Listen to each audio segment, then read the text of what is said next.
How's it going, YouTube? So last video I asked you guys to comment below questions you'd like me to answer, and we're gonna answer them right now. A lot of you want to see a breakdown of all my other training days. Before I tell you my exact split, it's important to realize what my training goal is and why my split's set up the way it is. So I haven't completely switched to bodybuilding, but I'm heavily considering it eventually to do a serious cut for maybe a competition in bodybuilding. The timeline of that is about 1 to 1.5 years. But in the meantime, I want to do another meet at 105 kilos.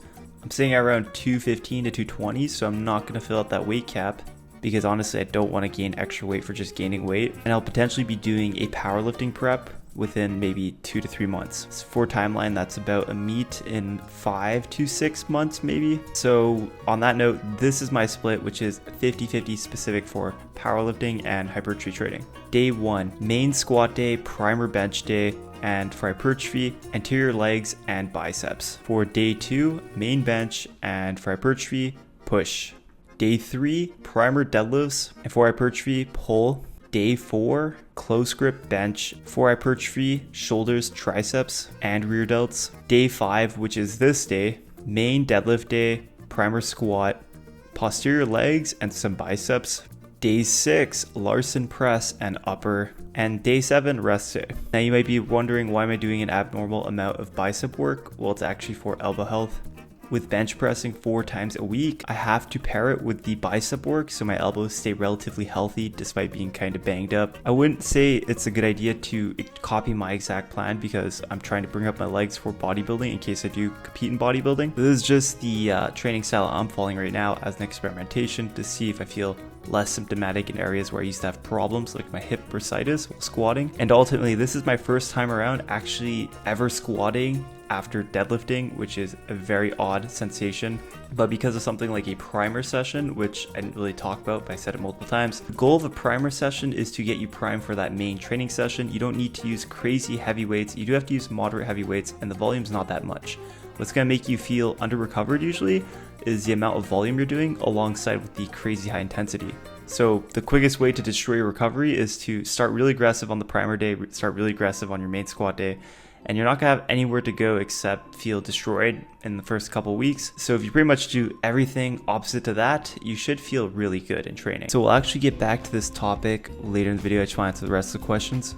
Am I going to make a new power building split or program that's purchasable or available? I'm definitely leaning towards it. At first, I didn't want to release a program for sale because I was thinking I don't want someone to misuse it and then them to get injured or mess themselves up. But then I realized people are probably smarter than that, and that what a program could offer is a template to create their own training and to adapt their own lifestyle towards it. And in that regard, I think it's a great idea. It's not like I'm gatekeeping some special training technique. Everything's for free on the internet anyways. So maybe comment program below, and that'll be something I'll work on in the near future. Maybe in that program comment below, also state whether you want it to be powerlifting or power building, because it is different training styles depending at the goal at hand. Next question, how should you take your training to failure or with 0 reps in reserve because you don't want to be overly fatigued and still want to build muscle, right? I personally like to keep it very freaking simple. If it's a compound, if it's a free weight movement together as those, I'll leave a reps in reserve of 1 to 2 reps. If it's a free weight isolation, I'll leave it 0 to 2 reps in reserve. If it's a compound machine, the same thing. Now, if it's a machine isolation, 0 to 1 reps in reserve. But there's so many other external factors to consider, like, are you fatigued before training? Are you experiencing joint sensitivity or an injury? And if you're training a movement for powerlifting, completely scrap all those reps in reserve and follow a periodization format, maybe something block to block preferably. Next question, how does benching on a narrow bench versus a proper bench feel? I feel like I'm slipping crooked. That's the life of a commercial gym goer. Just use a yoga mat, a band, and try to make it a little bit wider so your back doesn't feel like it's slipping. Last question, I'm curious what you do for back. That'll be the next video that's like this.